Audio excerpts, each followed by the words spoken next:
In Congress, the air exploded as Jasmine Crockett and Matt Gaetz went head-to-head over America's most volatile fault line, immigration. It was truth against hypocrisy, humanity against raw hate in a clash that gripped the nation. The fight shook Washington to its core, with millions watching as the stakes soared from politics to principle. Only one walked away unshaken: Jasmine Crockett versus Matt Gaetz, who was truly left standing. Stay with us, this is a story worth every second of your time. The hearing room felt less like Congress and more like a battlefield. Cameras rolled, millions tuned in, every breath in the chamber sharp with tension. At the center sat Jasmine Crockett, a young Democrat, her stare steady, her posture unshaken, carrying an aura of conviction. Across from her lounged Matt Gaetz, the Republican firebrand smirk curling at his lips, a man who thrived on division and spectacle. Everyone knew this was no ordinary debate. This was a fight for the story America would believe about immigration. Gaetz leaned toward his ally, his voice dripping with scorn. "She's just a rookie. Watch me grind her down to dust." His companion chuckled, certain the outcome was sealed. Jasmine caught the sneer, but refused to blink, her silence sharper than any rebuttal. The dual lines were drawn. The question wasn't just about policy, it was about who would dominate the stage command, the narrative, and seize the nation's heart. The gavel had barely echoed when the storm broke loose. Matt Gaetz seized the floor like a predator pouncing on prey, his voice already rising, vibrating with aggression. He didn't ease in, he roared sharp and guttural, as though he was addressing a crowd at a rally instead of a chamber filled with lawmakers. "Immigrants are flooding in, bringing drugs and crime. I'll say it plainly, they are not America." His words thundered across the chamber, each syllable meant to wound, to ignite fear, to provoke. Heads turned, some nodding, some tightening with disapproval, and the tension in the room spiked like electricity through a wire. He didn't pause to soften or explain. He slammed down the line that he knew would play perfectly on conservative talk shows. With his chest puffed out, his eyes blazing, he spat out the slogan like a weapon: America first. It wasn't policy, it was theater, pure and explosive, crafted for headlines and viral clips. The slogan echoed in the chamber like a drumbeat of defiance, as if he wanted to drown out every other perspective with sheer volume. In that moment, Gaetz wasn't just speaking, he was performing, commanding attention with the fury of his delivery. Then he pivoted, not toward data, not toward evidence, but toward mockery. His gaze locked on Jasmine Crockett, and his voice curled into a sneer. "Don't come here with tearful little stories. This Congress isn't a kindergarten classroom." The insult cut sharp, laced with the kind of contempt that carried across the chamber. A ripple of laughter came from a cluster of his Republican allies, smug and satisfied, their snickers bouncing off the marble walls. The cameras didn't miss a beat, zooming in to capture every grin, every smirk, every flicker of derision aimed at the woman sitting across from him. For a moment, the weight of the insult hung in the air, like smoke after a blast. Journalists leaned forward, scribbling notes furiously, and lenses flashed to capture the clash already unfolding. The entire hearing seemed to shift, transforming into a duel of personalities, raw and unfiltered. Gaetz thrived in the chaos, convinced he had already landed the first strike. His laughter mingled with that of his allies, the sound deliberately cruel, as though they were circling their target before the kill. But Jasmine Crockett was not trembling. She rose slowly, deliberately, and the air itself seemed to still around her. Her voice came out calm but edged with steel, slicing through the chuckles and sneers like a blade. "Mr. Gaetz, America first does not mean hate first." The line was delivered not as a rebuttal, but as a declaration, measured, defiant, impossible to ignore. Even the cameras seemed to hold their breath, focusing on the young lawmaker who refused to bow to mockery. Her words carried a weight far heavier than Gaetz's theatrics, and they landed with the gravity of truth. "Let me tell you a story, Mr. Gaetz. In Texas, a man, an immigrant, ran straight into danger to save a child trapped inside a burning car. Flames were rising, smoke filling the air, people screaming in fear, and he didn't stop to ask about papers or politics. He pulled that child out with his bare hands, risking his own life. That is courage. That is humanity. And that is as American as it gets." Gaetz, however, could not allow silence to favor her. He lunged back and slicing through her narrative with a voice dripping in derision. An immigrant might save one child, but they can destroy an entire community. Which story do you want to tell either way? It means nothing. His words twisted like barbed wire designed to erase her appeal to reduce compassion to insignificance. The sneer on his face was sharper now, his disdain unmasked, and again a low chorus of approval rumbled from his side of the aisle. He wanted to crush her story, to stomp it out before it could bloom into something more powerful. Jasmine's eyes didn't waver. She stood firm, her tone rising with conviction, her every word deliberate and fierce. You choose fear, I choose truth, and truth will win. The words rang out like a hammer striking steel, reverberating through the chamber with undeniable force. In that moment, she wasn't just answering Gaetz, she was cutting through him, exposing the hollow core of his rhetoric. Her refusal to be silenced was not just defiance, it was dominance, a clear signal that she would not let him control the narrative. The crowd felt the shift, the press sensed the story, and the duel had only just begun. The chamber still vibrated from her last words, but Jasmine knew emotion alone would never silence Gaetz. She steadied herself, eyes narrowing, and with one swift motion she switched the battlefield. The giant screen behind her lit up glowing charts and hard numbers that cut through the room like a blade. She raised her hand, every eye following her, her voice ringing sharp. This is not about heartwarming stories. This is about numbers. And the numbers are clear. Immigrants are 40% less likely to commit crimes than native-born citizens. That's FBI data, not opinion. The words struck like a hammer against stone, the silence afterward, thick and suffocating. The mocking laughter from before was gone, swallowed whole by the cold authority of evidence. Matt Gaetz snapped. He slammed his palm against the desk so hard the crack echoed like a gunshot. His lips curled back into a vicious grin, and he barked out a laugh meant to taunt, to belittle. You think a few numbers can hide the blood spilling at our border?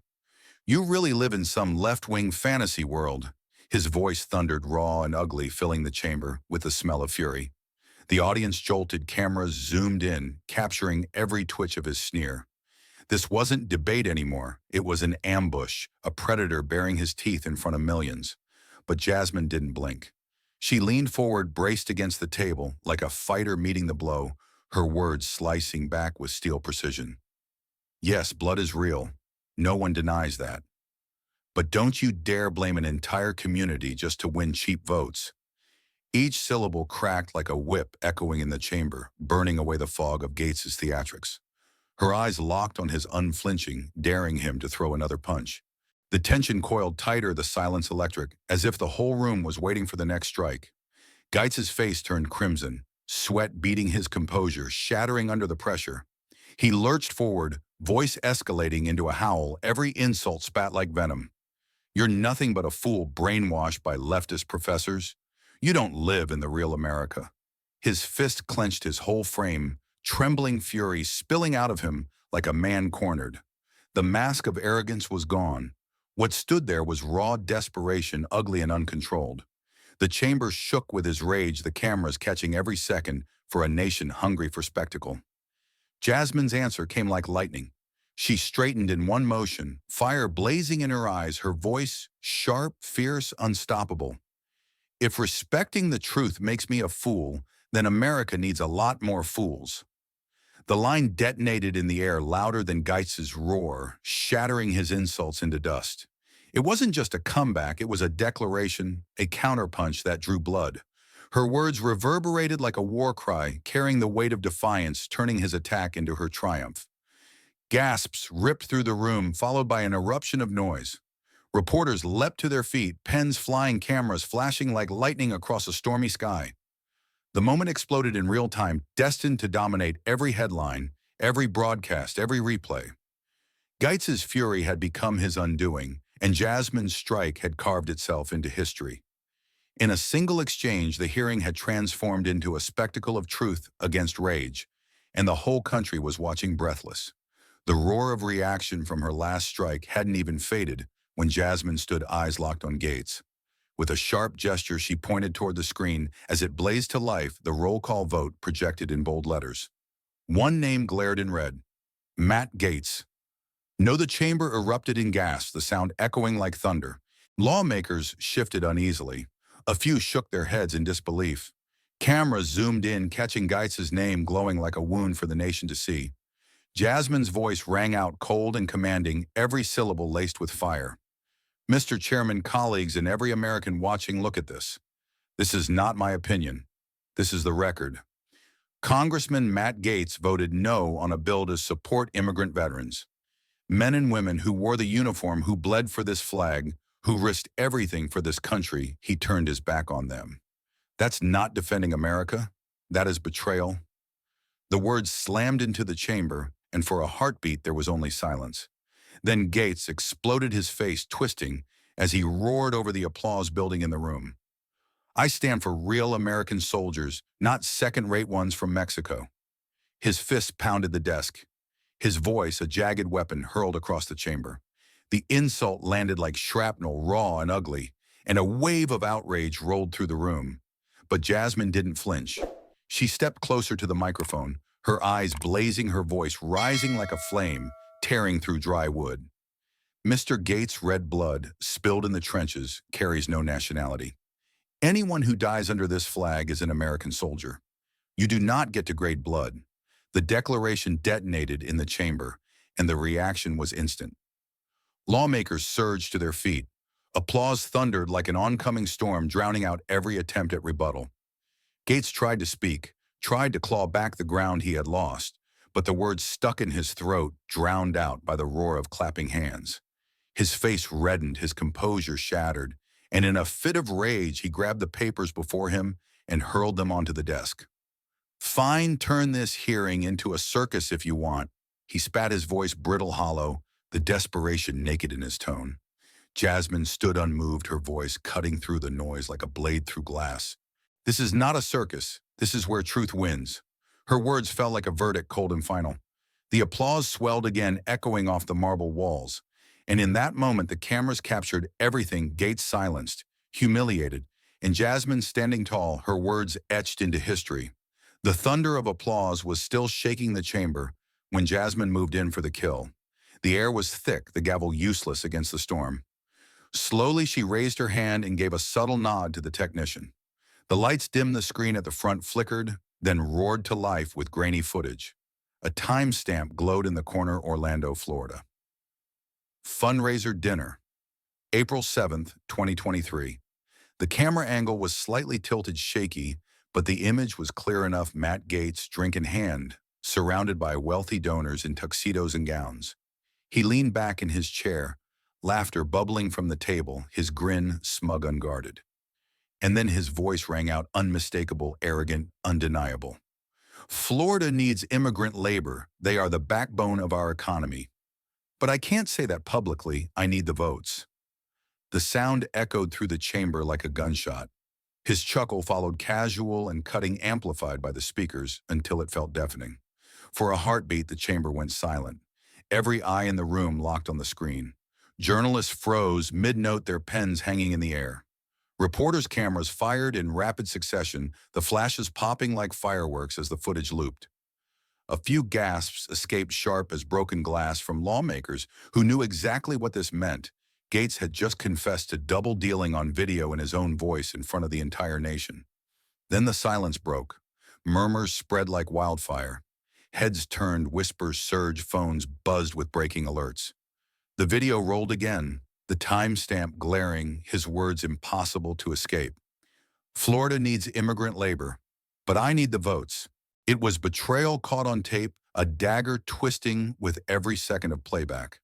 Gaetz sat frozen, the color draining from his face, his hands twitching on the desk, like he might claw his way out of the frame itself. Suddenly he erupted. He shot to his feet, his chair screeching back, his voice tearing through the chamber. Fake video. You manufactured this. It's a lie. His shout cracked at the edges, hysteria leaking through. He slammed his fist onto the desk, the sound loud but hollow against the booming replay of his own words. The harder he screamed, the weaker he looked. His anger wasn't conviction, it was desperation, naked and raw. Jasmine stepped forward, her eyes locked on him, her voice calm but laced with fire. This video has been authenticated by independent digital forensic experts. They traced the metadata, confirmed the timestamp, and verified the unbroken audio waveform. The file matches the recording device used at your Orlando fundraiser, and it passed every federal standard for tampering analysis. Mr. Gaetz, this truth cannot be denied. Then, without breaking eye contact, she reached to the table beside her and lifted a bound folder stamped with the Department of Justice seal. The camera zoomed in as she snapped it open, the pages, crisp under the lights. She held up the first sheet, a certification signed by 2 federal forensic analysts. And if my words are not enough, here is the official report. Every frame, every second of this video has been examined and verified as authentic. This document is now entered into the congressional record.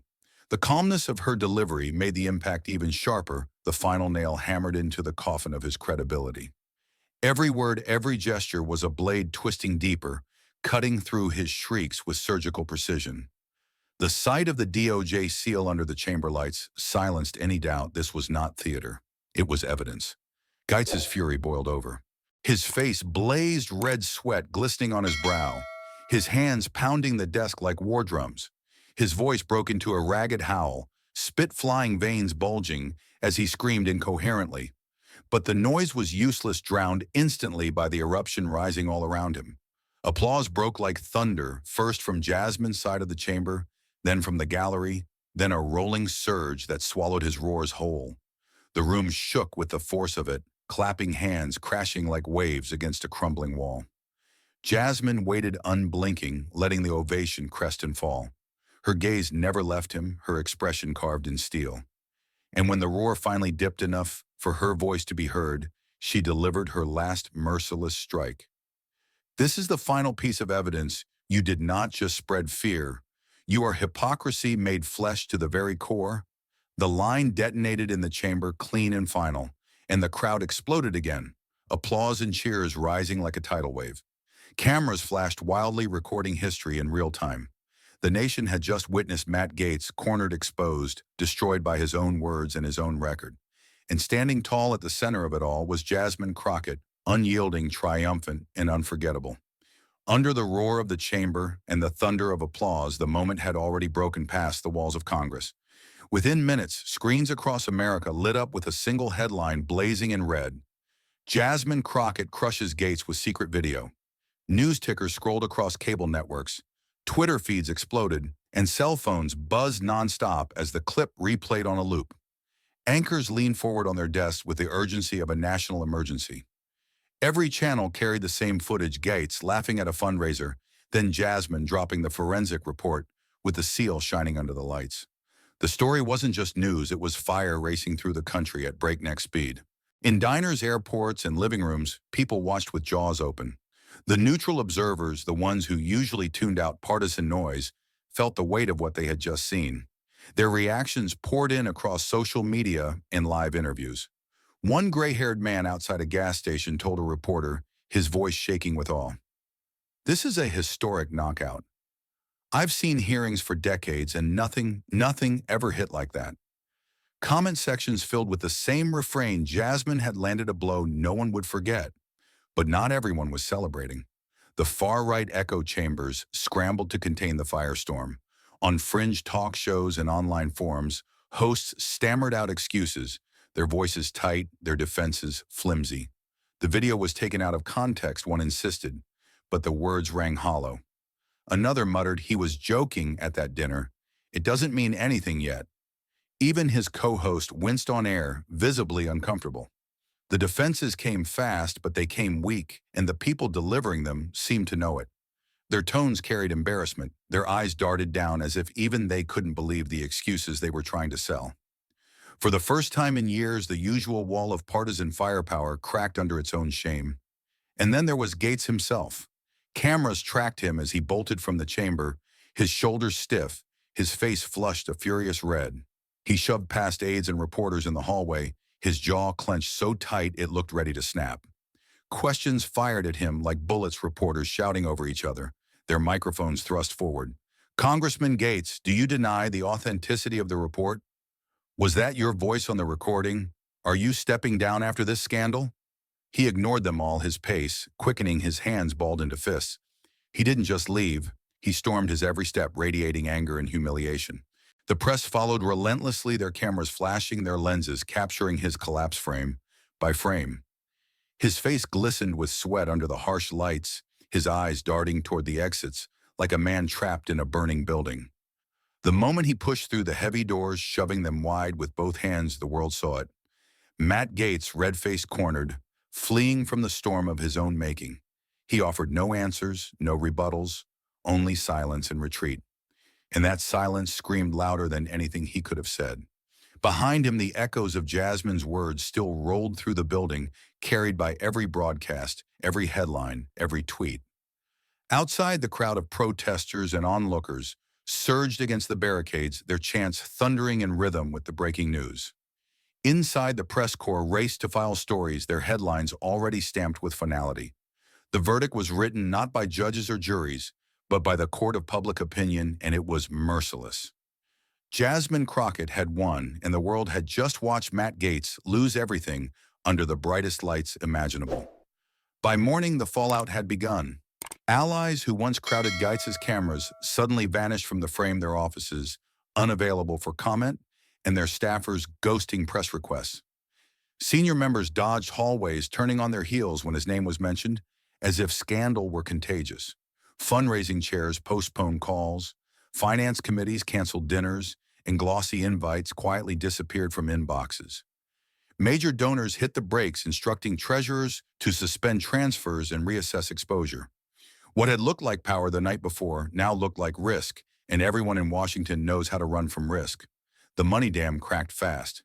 Corporate PACs announced temporary freezes, couching the pullback in sterile language about responsible governance and alignment reviews.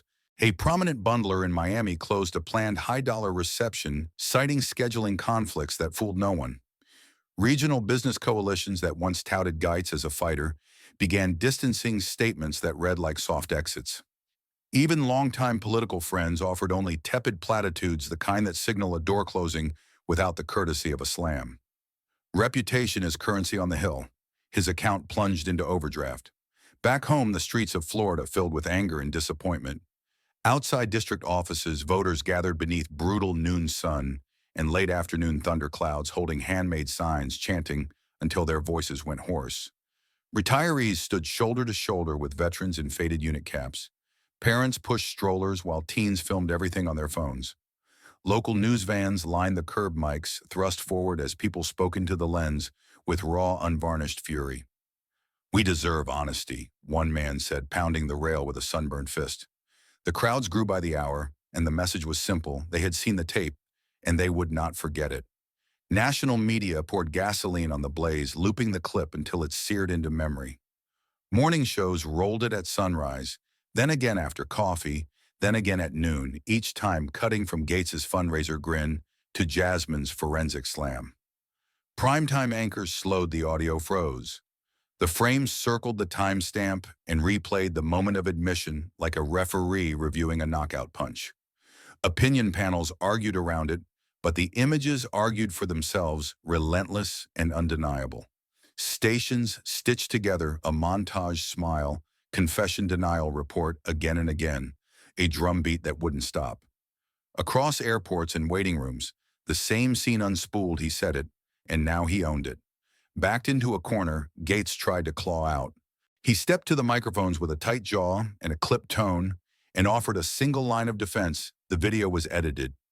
The words hung there, thin as paper in a storm. Within hours, independent experts weighed in 2 private labs and a university forensics unit confirming hash matches, reviewing metadata, and mapping an unbroken audio waveform from start to finish. Their statements landed like bricks, no splices, no jumps, no signs of manipulation. The file's chain of custody intact from device to publication. Newsrooms flashed the findings across the lower third, and the sound of doors closing echoed from campaign offices to boardrooms. In political terms, it was more than a defeat. It was a burial. As the dust settled, the ripple effects began almost immediately in Washington. Democrats seized the moment and pushed a humane discipline message on immigration with the urgency of a rescue mission. Party leaders stood beside sheriffs, small business owners, nurses, and faith leaders to say, "We can secure the border and still see people as human." Press conferences turned crisp and visual charts on workforce gaps. Families reunited in veterans who'd served under the flag. Surrogates repeated three anchors: dignity, data, and decency, until they cut through the noise like a siren. This isn't charity, one spokesperson said on camera, it's stability and security. The tone was firm, not soft, and it spread fast through morning shows, town halls, and local radio. The shift didn't stop there. A handful of moderate Republicans recalibrated in real time. In suburbs and swing districts, statements landed with careful new language about balance and responsibility. One committee member told a hometown paper, "We can be tough without being cruel," then added that the economy relies on honest workers no matter where they were born. Another admitted on air, "We need to tone down the rhetoric," drawing a visible nod from a retired colonel seated beside him. These weren't conversions so much as course corrections, but they mattered. Fence sitters heard the cue. Donors who hated chaos and loved predictability welcomed the cooler tone.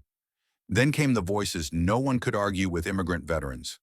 A Navy corpsman described dragging a wounded Marine to cover while mortars walked the ridge, saying, "I didn't ask for his papers. I asked for a tourniquet." An Army interpreter, now a nurse, told the room how she'd saved lives in Kandahar and now saves them in a county ER. A reservist with a Purple Heart held up his discharge paper and said, "This is my proof of loyalty, signed in blood, not ink." The chamber grew quiet and TV audiences leaned in as faces hardened, then softened. Every story landed like a bell struck in the chest, sending a wave of feeling across the country. With the ground shifting under their feet, committees had no choice but to reopen the books. The House scheduled expedited hearings to revisit visa pathways for veterans, streamline work authorization for critical sectors, and stiffen employer penalties for exploitation. Staffers drafted amendments to expand VA access for non-citizen veterans and to create a fast-track review for families of active duty service members. Negotiators traded texts late into the night, stitching guardrails to accountability background checks, case tracking, and transparent timelines. Whip counts moved in whispers. Members who once ducked the issue now asked for briefings. The message from leadership was blunt: put something real on paper and put it there fast. In the middle of the storm, Jasmine Crockett's star went supernova. The networks booked her first and often. Profiles painted her as unflinching, precise, and impossible to rattle. Editorial boards praised her for pairing hard facts with moral clarity, while clips of her takedown looped through prime time like a greatest hits reel. She made the case with evidence, then with conscience, one anchor said, the compliment landing like a coronation. Invitations poured in from veterans groups, chambers of commerce, and campuses that wanted a straight talker, not a showman. By week's end, the consensus had congealed. A young political star had stepped onto the national stage, and the lights were not going out. The applause inside Congress had barely faded when the second wave hit the analysis. Newspapers opened their front pages with columns not just about scandal, but about meaning. One editorial thundered, "Politics cannot be built on fear." Anchors echoed it on primetime shows, rolling the clip of Gaetz's collapse beside Jasmine's calm rebuttal, then hammering the theme: leadership isn't about stoking panic, it's about standing tall with truth. Scholars from law schools and political science departments were pulled onto panels, their words landing with gravity. Data and truth must prevail over words of hate. One professor said, his voice measured, as the clip of Jasmine holding up the forensic report replayed on the screen behind him. The message reverberated across platforms, sharp and relentless. The spectacle had transformed into a lesson. Universities seized the moment almost instantly. Within days, lecture halls were screening the video, professors stopping the footage at Jasmine's knockout lines to spark discussion. One ethics instructor told his class, "You are witnessing how evidence crushes rhetoric." Students scribbled notes as though they were watching history fold into a syllabus in real time. Political theory seminars dissected the exchange like a case study, pulling apart the language of fear versus the language of truth. Even in law schools, the scene became a model for cross-examination strategy: how to introduce evidence, how to counter denial, how to land a blow with facts that no scream can erase. The case of Crockett versus Gaetz was no longer just news, it was curriculum. The conversation didn't stop in classrooms. Civic groups and editorial boards put forward the same refrain. Moral courage had stood its ground against verbal violence and won. Sunday talk shows clipped Jasmine's fiercest words into their highlight reels, presenting them not as partisan soundbites, but as universal lessons. Analysts repeated it until it sank in. This is what democracy looks like when truth fights back. The fight was replayed like a cinematic battle scene. Every pause, every rebuttal, every glare slowed down and magnified for effect. Viewers at home watched with the same intensity they might give to a courtroom thriller because the stakes were real, the country's moral compass was on the line. And in the center of it all stood Jasmine Crockett, elevated beyond a single confrontation. Profiles described her not just as a politician, but as a figure, a benchmark of character under fire. One magazine cover called her the voice that wouldn't bend. A historian on live TV declared Crockett is now a model of the humanitarian legislator, unyielding in the face of verbal violence. The words landed like a stamp on her public identity, sealing her not just as a winner of one fight, but as a symbol. She was no longer simply an elected official. She was a case study in resilience, proof that facts armed with courage could still pierce the chaos of politics. The fury of the hearing still echoed when Jasmine finally faced the press outside the Capitol, cameras blinding and microphones bristling around her. She didn't raise her voice. She spoke with the quiet force of conviction. America is not strong when we are divided, but strong when we are united. Immigrants are also part of the American dream. Her words cut through the chaos like a clear bell pulling silence from the crowd. Reporters scribbled, and for a moment even the shouting subsided. Behind her screens replayed the faces of immigrant veterans, men and women who bled under the same flag. Viewers watching at home wiped their eyes, their hearts pulled taut by the reminder. On YouTube, the full video of the hearing soared past tens of millions of views, the comments overflowing with support. Finally, truth spoke louder than hate. The message was unmistakable. Politics must be built on truth, not tricks, and humanity armed with data can defeat hate. In that instant, Jasmine Crockett had not only crushed Gaetz, she had reshaped how America talked about immigration. Thank you for watching until this moment and for standing with us on this journey for justice. Your support means everything. Like, subscribe, and turn on notifications so you never miss what's next. And we'd love to hear your thoughts. Leave a comment below and let us know what moved you most in this story. Together, our voices make a difference.